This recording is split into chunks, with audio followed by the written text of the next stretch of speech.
Hi, and welcome to Single Parent, brought to you by Christ Our Shepherd Ministries. I am La Petite Dece, and I'm your host for this segment of the show. Today we're talking about running the race with persistence, and we have a very, very savvy individual, and the primary focus of our show is to share fresh perspectives and real solutions for today's single parents. Thank you so much for joining us, Janet. Thank you very much for having me. I am so impressed with your resume. You were born and raised in Detroit, Michigan. Yes, ma'am. You were one of 5 siblings. Yes. You went to Wayne State University, where you acquired a BA in communications. Yes. And in addition to that, you worked for the Detroit Free Press newspaper. Yes. Now, your case is very unique because typically we interview single parents, but you have been blessed with a wonderful husband by the name of James. Yes. Congratulations. Thank you. Now tell us a little bit about your story where you and James met. I understand you have a son, 17, David, and you and James have a daughter, Allison, soon to be 13. Yes. Yes. Well, I think all that hard work and persistence that I experienced as a single parent, raising a child on my own, had a lot to do with the good life that I have now, because it was just putting one foot in front of the other and keeping the faith, as anybody who's raising a child by themselves knows is something that you need to do. Because sometimes you're working 2 shifts. You know, there's always the second shift. And I was blessed to meet a guy at work who used to watch me come in tired and sort of just from working 2 shifts. He worked in the station next to me, and he was a good old-fashioned guy, one of the ones I wasn't used to paying much attention to. Oh, yes. But he would always ask about my son. My work was very supportive. They were very supportive. I had a good, flexible job. I worked in the entertainment department there, putting together a calendar of events and things that were happening in Detroit. And we're in the newspaper business now. I met him there. I have several siblings in the business. It's just always sort of, they say once that ink gets in your blood, it's hard to get out. It's hard to get out.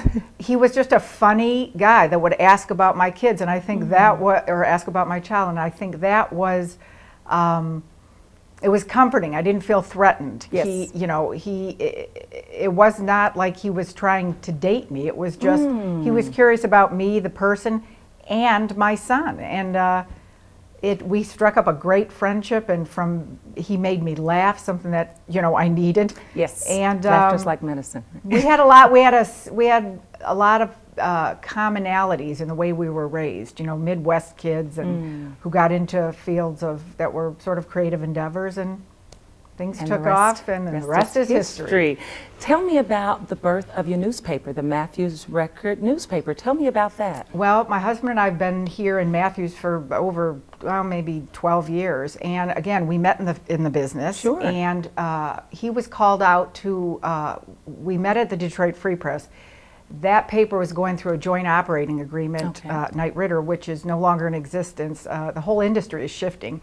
It started shifting when we were there. He got called to the Chicago area and worked a suburban newspaper ring there. We had just had Allison, so now we have 2 children at that point, a kindergartner and a newborn. And he went there to do some design work, and we followed. Lived there for maybe 3 or 4 years before he got called to the Charlotte Observer, where we went. Definitely a paper we're all familiar with. Yes. So that's what brought us to this area, and then they were going through some shifting.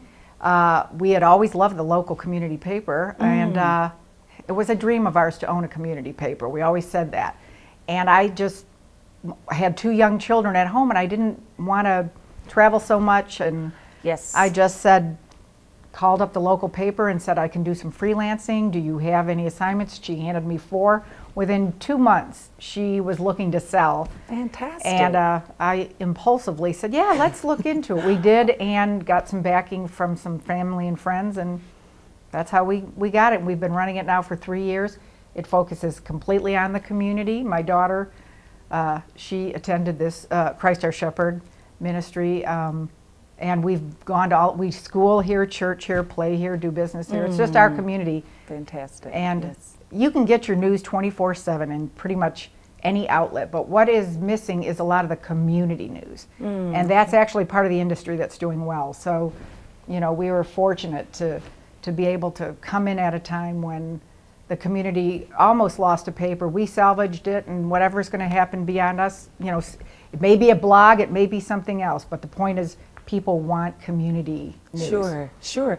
And I'm sure you had a very, very trying situation as a single parent working for the Detroit Press as an individual, and now versus a family joint business. How is that different? I mean, with schedules and planning? I'll say this about the newspaper business. You're so used to deadlines, and you're so used to sort of flying by the seat of your pants. I mean, that's not to say that you can't be calculated and that you don't obviously pay attention to what you do, but there's so much shifting, and a little bit of that is in my personality anyway. So I think I got used to that. Also, coming from Detroit, my home place, where I mean, my siblings and I are the first generation to move out, of the area. And that has a lot to do with just the opportunity and the sort of shape Detroit is in right now, and the newspaper industry itself. But all my extended family was there. So when I was a single parent, I had so much support. And that's a blessing. Absolutely. That's my wonderful. Parents lived in a big old house. They're still there, and it had an old carriage house in the back, which we always had somebody renting. Whether it was, we lived near several universities, so we always rented it to college students or professors. When my son and I were coming home from the hospital, I had already had a place, but one night I left the day they came and got me, I left my key somewhere, couldn't get in, and my mother said, "You're coming back to the house to stay with us." And it turned out to be that was a blessing. Instead of me going back, I'd had a roommate, she had a child, both of us were going through divorce, and we were going to do that sort of Kate and Allie thing where and you know what, for some reason, divine intervention, I wasn't supposed to go home there. I was supposed to go back to my place. And it turned out my parents couldn't get a roommate for that little carriage house. So that's where my son and I lived for the first bit. So we had family surrounding. I had all my brothers, I had a sister, my parents, friends, neighbors, a great support group. So, you know. Fantastic. So you did have support, and that's very abnormal a lot of times. Yeah. Most individuals have to put their kids in childcare. They have to rely on caretakers, nannies.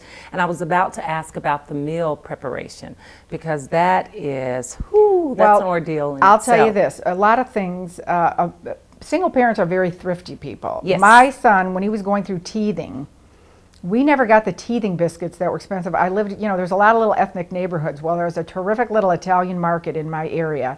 They had those big, huge, hard breadsticks that you could not kill. My son grew up teething on those. We were driving, I will say, I mean, there were some nights when, you know, McDonald's crossing back behind the seat driving. Sure. But, you know, again, having a lot of family friends, my mother was resourceful. She raised 5 kids. I mean, I know how to crock pot. Believe me, a crock pot, use some of the convenience, make things triple, freeze them, lay them out. I think as a single parent, I was more organized and structured because I had to be. It was a matter of life and death. Now, you know, you can almost get a little sloppy. You know, and I've been blessed with what looks outwardly like, you know, mom, dad, 4 kids, minivan in the suburbs, but we don't have a lot of money, and nobody in journalism does at this point, and no one in this day and time. So I was used to budgeting. I was used to, like I said, the combination of the kind of business that I was in, and coming from a big family, I relied a lot on that. I relied a lot on my church. I'm a recovering alcoholic. I have 21 years of sobriety, but what a blessing. That time in my life was another thing I learned. I mean, this is a disease that there is no cure for, but back in the day, I think it's 70-something years old now, what they figured out is it's the fellowship. If you can get with another alcoholic and talk through, that's sort of the granddaddy of support groups to this day.